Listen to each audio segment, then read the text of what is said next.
नमस्कार, किसान समाचार में आपका स्वागत है। मैं हूं रेशमा आपके साथ। आइए नजर डालते हैं इस वक्त की हेडलाइंस पर। मध्य प्रदेश के मुरैना में राष्ट्रीय बीज निगम के जैविक बीज फार्म का केंद्रीय कृषि मंत्री नरेंद्र सिंह तोमर ने किया शिलान्यास। बीज फार्म से किसानों को मिलेंगे उच्च उपज के बीज एवं सामाजिक आर्थिक स्तर में होगा सुधार।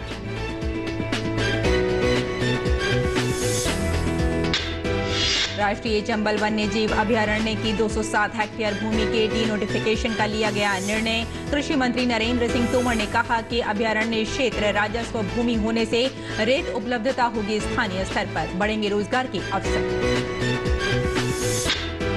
उत्तर प्रदेश के मुख्यमंत्री योगी आदित्यनाथ ने किसानों को बांटी बीजों की मिनी किट। लखनऊ में आयोजित कार्यक्रम में कहा, यूपी के किसानों ने प्रदेश में रिकॉर्ड मात्रा में खाद्यान्न का उत्पादन कर दिखाया प्रदेश का सामर्थ्य।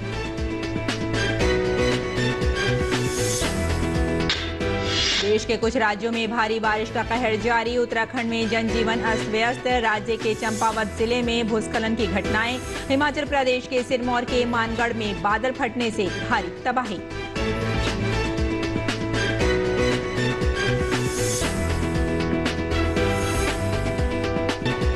और अब समाचार विस्तार से। केंद्रीय कृषि एवं किसान कल्याण मंत्री नरेंद्र सिंह तोमर ने मुरैना में राष्ट्रीय बीज निगम एनएससी के जैविक बीज फार्म का शिलान्यास किया। इसके प्रारंभ होने पर मध्य प्रदेश के किसानों को तिलहन के नए जैविक बीज उपलब्ध होंगे। इस फार्म से किसान आधुनिक पद्धतियों से अवगत होंगे, उन्हें उच्च उपज देने वाले बीज मिलेंगे, उनका सामाजिक आर्थिक स्तर सुधरेगा। केंद्रीय मंत्री तोमर ने बताया कि केंद्र सरकार ने मुरैना में जैविक बीजों के उत्पादन के लिए बीहड़ क्षेत्र में भूमि सुधार करके फार्म स्थापित करने का निर्णय लिया है। इसके लिए मध्य प्रदेश सरकार द्वारा केंद्रीय कृषि मंत्रालय को मुरैना के 4 गांवों गडोरा, जाखोना, रिठौरा, खुर्द और गोरखा में 885.34 हेक्टेयर जमीन आवंटित की गई है। ये भूमि चंबल का बीहड़ क्षेत्र है एवं क्षेत्र में रिवाइंस होने से कृषि कार्य नहीं हो पा रहा है, क्योंकि एनएससी किसानों को गुणवत्ता युक्त बीज पहुंचाने के लिए प्रतिबद्ध है। वह 15 लाख क्विंटल गुणवत्ता युक्त प्रमाणित बीज उत्पादित कर किसानों को उपलब्ध कर रहा है। इसीलिए केंद्रीय कृषि मंत्रालय ने मुरैना में जैविक बीजों के उत्पादन के लिए फार्म विकसित करने की जिम्मेदारी एनएसपी को सौंपी है। मुरैना में रिवाइंस क्षेत्र में बीज उत्पादन से भूमि में सुधार होगा और भूमि उपजाऊ होगी। स्थानीय किसान भूमि सुधार से प्रेरित होकर अपने खेतों में भी भूमि सुधार कर नवीनतम वैज्ञानिक पद्धति से बीज उत्पादन कर खेती में कम लागत से उच्च आर्थिक लाभ प्राप्त कर सकेंगे। कृषकों को यहां बीज उत्पादन की नवीनतम तकनीक सीखने को मिलेगी। एनएससी के विशेषज्ञों द्वारा स्थानीय व प्रदेश के किसानों को ट्रेनिंग के जरिए नवीनतम बीज उत्पादन तकनीक सिखाई जाएगी। मुरैना के स्थानीय श्रमिकों को फार्म में भूमि सुधार एवं बीज उत्पादन से रोजगार भी प्राप्त होगा।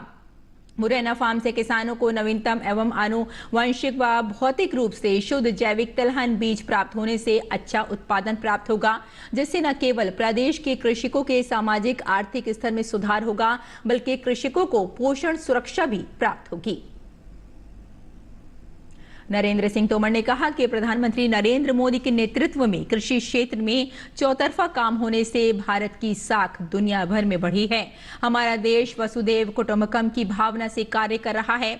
पीएम का नारा है, जय जवान, जय किसान, जय विज्ञान, जय अनुसंधान। मुरैना का बीज फार्म किसानों की प्रगति के लिए विज्ञान व अनुसंधान का पूरा उपयोग करेगा। बीज कृषि का आधार व प्रमुख आदान है।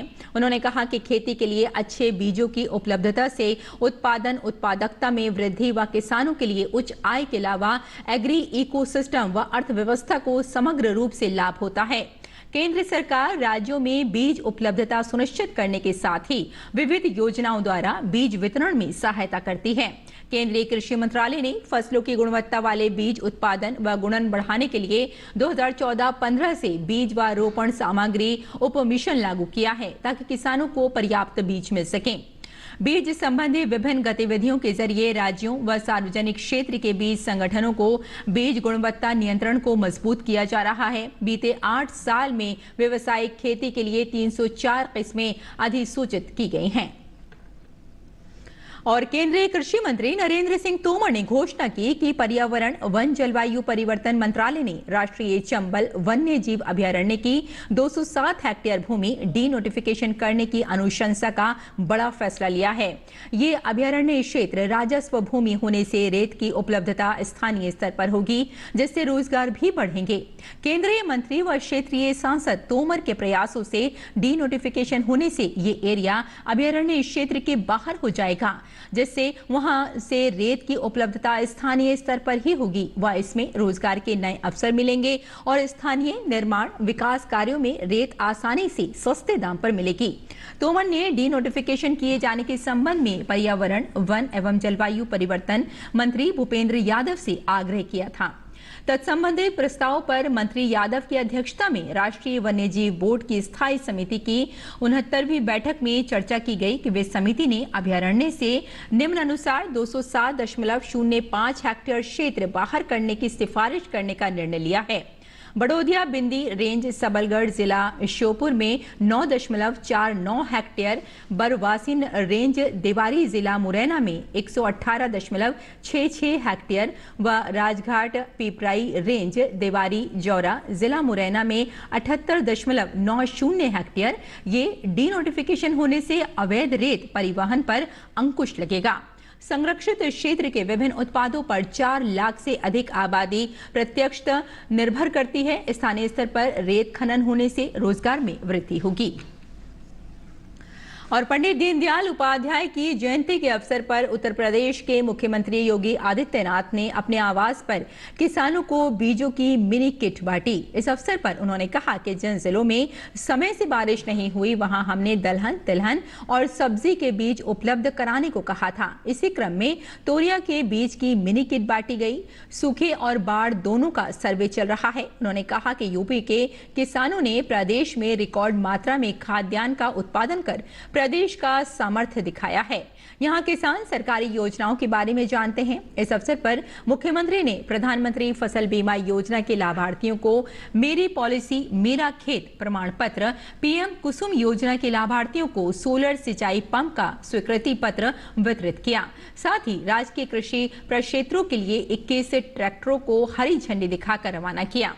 इस अवसर पर सीएम योगी आदित्यनाथ ने कहा कि इस सीजन में 62 जिलों में समय से बारिश नहीं हुई है। अब पिछले 10 दिनों से अतिवृष्टि हो रही है, जिससे नुकसान हो रहा है। उन्होंने कहा कि सूखे और बारिश दोनों से ही किसानों को नुकसान नहीं होने दिया जाएगा। इसके लिए सरकार सहयोग करेगी। बाढ़ से जिन 12 जिलों में फसलों को ज्यादा नुकसान पहुंचा, उनके किसानों के लिए बतौर मुआवजा 876 करोड़ रुपए भेजे गए हैं। सीएम योगी आदित्यनाथ ने कहा कि इस सीजन में 62 जिलों में समय से बारिश नहीं हुई है। अब पिछले 10 दिनों से अतिवृष्टि हो रही है, जिससे नुकसान हो रहा है। उन्होंने कहा कि सूखे और बारिश दोनों से ही किसानों को नुकसान नहीं होने दिया जाएगा। इसके लिए सरकार सहयोग करेगी। बाढ़ से जिन 12 जिलों में फसलों को ज्यादा नुकसान पहुंचा, उनके किसानों के लिए बतौर मुआवजा 876 करोड़ रुपए भेजे गए हैं। मुख्यमंत्री ने प्राकृतिक खेती करने पर जोर भी दिया। मार्केट हम देंगे, आपके द्वारा जो प्राकृतिक प्रोडक्ट पैदा होगा उसके लिए बाजार की व्यवस्था हम करेंगे, उसके सर्टिफिकेशन की व्यवस्था हम करेंगे और उसका अच्छा दाम मिले, इसको भी सरकार हर स्तर पर प्रोत्साहित करेगी। हम लोग ये भी व्यवस्था करेंगे, किसान कृषि विभाग इस बात को सुनिश्चित करेगी कि जो किसान इसके साथ जुड़ रहा है, प्राकृतिक खेती के साथ जुड़ रहा है, उसको हम लोग अगर किन्हीं कारणों से, यद्यपि कोई इस प्रकार की कहीं कोई गुंजाइश भी है ही नहीं कि वहां पर उसे कोई नुकसान हो, लेकिन अगर फिर भी कोई ऐसी स्थिति आती है तो सरकार उसमें आपके साथ खड़ी है, कहीं कोई समस्या नहीं आएगी। हमें इसके बारे में जाना पड़ेगा और इसी में, क्योंकि अगर हमें किसान की आमदनी को दुगना करना है, वो तो प्रधानमंत्री जी ने कर दिया है। लागत का 1.5 गुना एमएसपी दिया है, अन्य तमाम चीजों में सब्सिडी देकर के हम लोगों ने खेती के दायरे को बढ़ाया है। मुख्यमंत्री ने कहा कि डबल इंजन की सरकार किसानों के साथ खड़ी है। कोरोना महामारी के समय इलाज के साथ ही 80 करोड़ लोगों को मुफ्त राशन, श्रमिकों को भरण पोषण भत्ता देना और अन्नदाता किसानों को किसान सम्मान निधि का लाभ दिया गया। कोरोना में भी कृषि सेक्टर दृढ़ता से खड़ा था। मुझे प्रसन्नता है कि डबल इंजन की सरकार संकट के समय अपने अन्नदाता किसान भाई बहनों के साथ खड़ी है।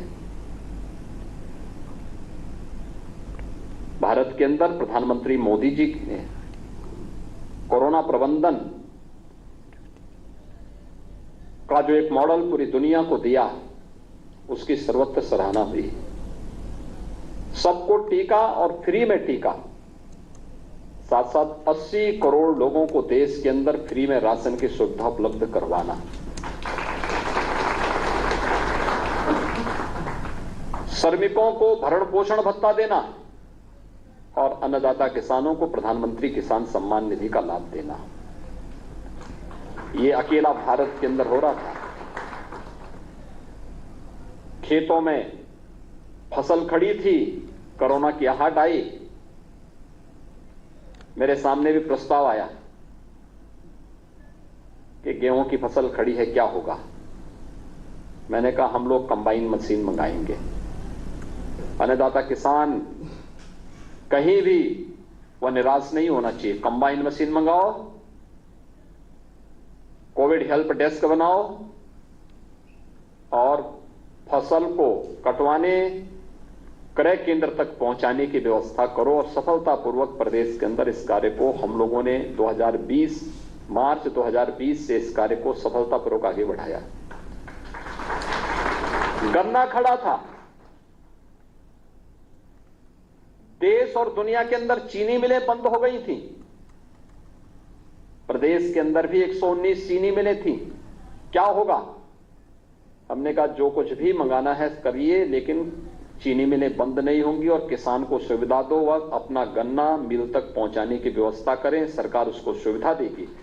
और सभी 119 चीनी मिलों को हम लोगों ने चलाया। मुख्यमंत्री ने कहा कि कृषि सिंचाई योजना में लंबित कृषि सिंचाई की योजनाओं को पूरा करने में भारत सरकार योगदान देगी। हमने यूपी में 36 सिंचाई की परियोजनाओं को पूरा किया तो 21 लाख हेक्टेयर से भी अधिक भूमि को सिंचाई की सुविधा भी उपलब्ध कराई। मुख्यमंत्री ने कहा कि अब तक सरकार 27,000 किसानों को सोलर पंप उपलब्ध करा चुकी है। अब 30,000 किसानों को और सोलर पंप उपलब्ध कराने जा रहे हैं। किसानों के लिए बिजली का बिल पहले ही आधा कर दिया है और अब जब वो सोलर पंप लगा लेंगे तो बिजली का बिल 0 हो जाएगा। 21 लाख हेक्टेयर भूमि को सिंचाई के अतिरिक्त सुविधा उपलब्ध करवाई है। 21 लाख हेक्टेयर भूमि को। पहले डीजल में कितना पैसा लगता था, आज बिजली देनी प्रारंभ हुई, गांव-गांव में बिजली जा रही है। और अब तो हम लोगों ने पहली बार हुआ उत्तर प्रदेश के अंदर कि बिजली के दाम खेती किसानी के मामले में लगभग आधे किए गए हैं। उत्तर प्रदेश के अंदर आधा हुआ है और हमारा प्रयास है पीएम कुसुम योजना के अंतर्गत अगले 1 वर्ष में 30,000 सोलर पैनल उपलब्ध करवा करके किसानों को सोलर पैनल उपलब्ध करवा करके उन्हें बिजली की व्यवस्था से भी मुक्त करते हुए सोलर का भी उपयोग करें। आराम से उनको मुफ्त में ही वहां पर उनको पानी भी मिलेगा। उन्होंने कहा कि गौ आधारित प्राकृतिक खेती को अपनाने की अपील की। उन्होंने ये भी कहा कि गौ आधारित खेती यानी कार्य एक है और लाभ अनेक है। कृषि प्रधान भारत की अर्थव्यवस्था का आधार भारतीय गोवंश रहा है और भारतीय गोवंश के कारण जो चर्चा यहां पर आचार्य जी अभी अपने उद्बोधन में कर रहे थे, आधुनिक तकनीक के आने के पहले अगर आप भारत के खेती किसानी से जुड़े हुए पुरातन अध्ययन को देखेंगे तो आपका ध्यान इस ओर बरबस आकर्षित करते हैं कि इस धरती से उस प्रकार की उत्पादन हमारा किसान अतीत में लेता रहा है। देश के कई राज्यों में पिछले 4 दिन भारी बारिश के मौसम के तेवर कमजोर हुए हैं। मौसम विभाग ने बिहार, झारखंड, ओडिशा सहित 16 राज्यों में भारी बारिश का अलर्ट जारी किया है। इन राज्यों में गरज चमक के साथ हल्की से मध्यम दर्जे की बारिश हो सकती है। बिहार, झारखंड, ओडिशा, सिक्किम, अरुणाचल प्रदेश, असम, नागालैंड, मणिपुर, मेघालय, मिजोरम, त्रिपुरा, पश्चिम बंगाल, पुडुचेरी, आंध्र प्रदेश के कुछ हिस्सों, तमिलनाडु व महाराष्ट्र के कुछ हिस्सों में तेज हवा के साथ हल्की से मध्यम बारिश हो सकती है। उधर दिल्ली एनसीआर में 3 दिनों तक लगातार हुई बारिश के बाद मौसम बदल गया।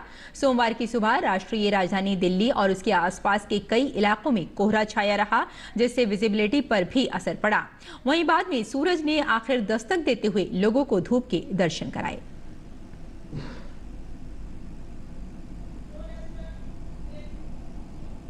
उत्तराखंड में भारी बारिश से जनजीवन अस्त व्यस्त है। चंपावत जिले में भूस्खलन की घटनाएं हुई हैं। बारिश और भूस्खलन के कारण राष्ट्रीय राजमार्ग 9 बंद है। जिले की अन्य सड़कों को भी बंद कर दिया गया है। जिले की नदियां और नाले उफान पर हैं। वहीं एसडीआरएफ ने देहरादून के सहसपुर में नदी पर बने टापू पर फंसे 5 लोगों को बचाया। एसडीआरएफ को सूचना मिली थी कि सहसपुर नदी का जलस्तर बढ़ने से कुछ लोग नदी में बने द्वीप पर फंस गए हैं।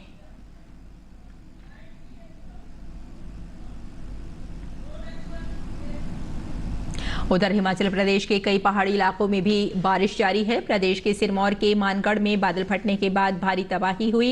इस घटना में सड़क पर खड़ी गाड़ियां बह गईं। बताया जा रहा है कि अचानक आई बाढ़ से बहु साहिब में बिजली के पोल गिरने से चारों ओर करंट आ गया, जिसमें एक सफाई कर्मचारी की मौत हो गई। इसके अलावा राजगढ़ पुल भी आंशिक रूप से क्षतिग्रस्त हो गया। उत्तर प्रदेश के विभिन्न जिलों में बारिश का दौर जारी है। सोमवार की सुबह राजधानी लखनऊ के कुछ हिस्सों में बारिश हुई। मौसम विभाग ने आने वाले दिनों में लखनऊ में भारी बारिश होने की आशंका जताई है। वहीं मुरादाबाद में भी लगातार बारिश से सामान्य जनजीवन अस्त व्यस्त हो गया। बारिश के कारण सड़कों पर पानी भर गया, जिसकी वजह से आवागमन ठप पड़ गया है।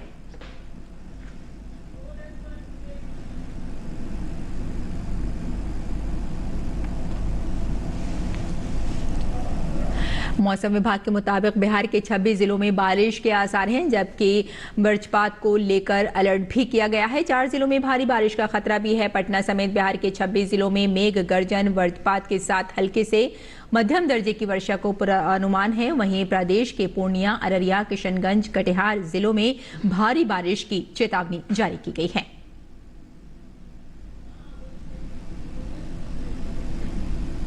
और आइए बात करते हैं मौसमी खेती की और जानते हैं कि किसान इस मौसम में कैसे रखें अपने खेतों का ध्यान।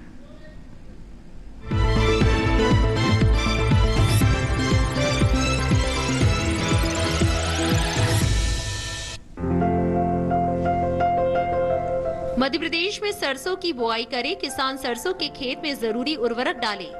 यही फूलगोभी के खेत से जल निकासी का प्रबंध कर सकते हैं।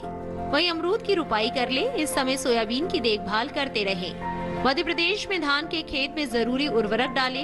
किसान गन्ने के खेत की देखभाल करते रहे। वहां बैंगन की देखभाल करें। अभी आम के बागों में पानी की निकासी की व्यवस्था कर ले।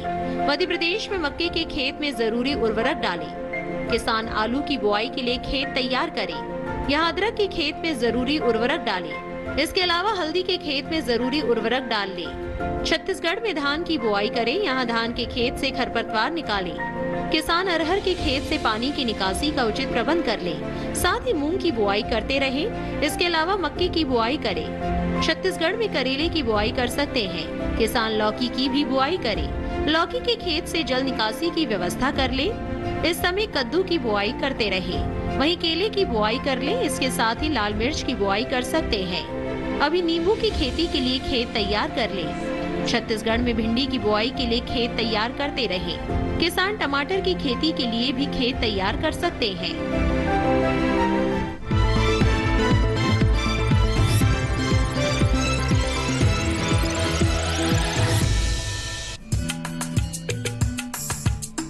आलू की अगेती फसल बोने का समय निकल चुका है।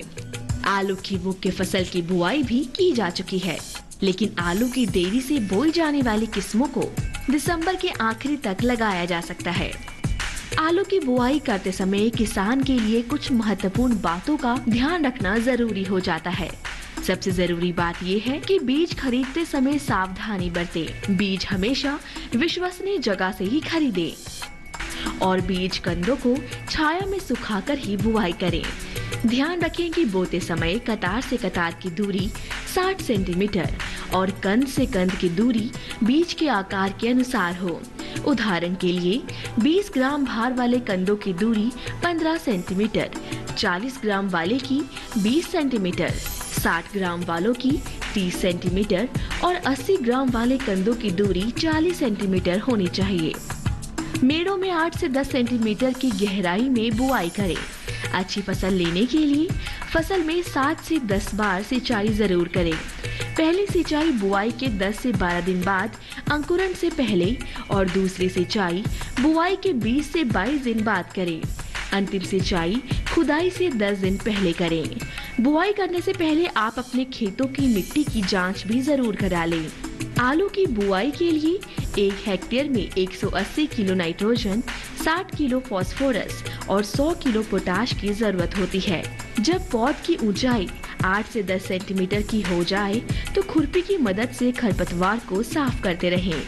आलू में झुलसा रोग होने का खतरा बना रहता है। ये रोग पत्ती, डंठल और कंद सब पर लगता है। झुलसा रोग होने पर पत्तियों पर हल्के पीले धब्बे दिखाई देने लगते हैं। ध्यान रहे कि फसल में किसी भी तरह का छिड़काव करने से पहले कृषि विशेषज्ञों की सलाह जरूर लें। आप अपने नजदीकी कृषि विज्ञान केंद्रों से भी खेती से जुड़ी जानकारी ले सकते हैं।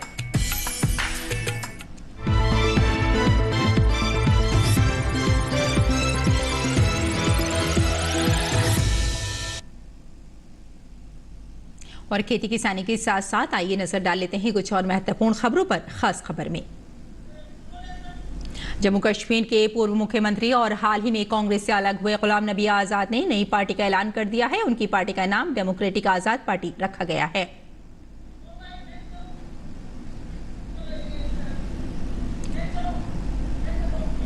राजस्थान राजनीतिक संकट पर बीजेपी के प्रदेश अध्यक्ष सतीश पूनिया ने कहा कि इससे पहले भी विधायक 50 दिन बाड़े में बंद रहे हैं। मुख्यमंत्री बनने के लिए जो महत्वाकांक्षी रहे उससे कांग्रेस बेनकाब हुई है। अफगानिस्तान में अल्पसंख्यक समुदाय पर हमलों के मद्देनजर सिखों को सुरक्षित भारत लाया जा रहा है। इस कड़ी में 55 सिखों का एक और दस्ता विशेष विमान के जरिए अफगानिस्तान से दिल्ली पहुंचा। हिमाचल प्रदेश के कुल्लू में हुए एक भीषण सड़क हादसे में 7 लोगों की मौत हो गई और 10 अन्य घायल हो गए। कुल्लू जिले के बंजार विधानसभा क्षेत्र के घियागी में हाईवे 305 पर जलोड़ा के पास एक टेम्पो ट्रैवलर गड्ढे में जा गिरा। प्रधानमंत्री नरेंद्र मोदी ने कुल्लू सड़क हादसे पर गहरा दुख जताया है। प्रधानमंत्री कार्यालय के ट्विटर हैंडल पर प्रधानमंत्री ने कहा कि इस दुर्घटना में जिन्होंने अपनों को खो दिया है उनके परिजनों के प्रति मैं गहरी संवेदना प्रकट करता हूं। इसके साथ ही घायलों की हर संभव मदद की जा रही है। राष्ट्रपति द्रौपदी मुर्मू ने मैसूरू के चामुंडी हिल्स में मैसूरी दशहरा समारोह का उद्घाटन किया। राष्ट्रपति का पदभार ग्रहण करने के बाद ये उनका किसी राज्य का पहला दौरा है।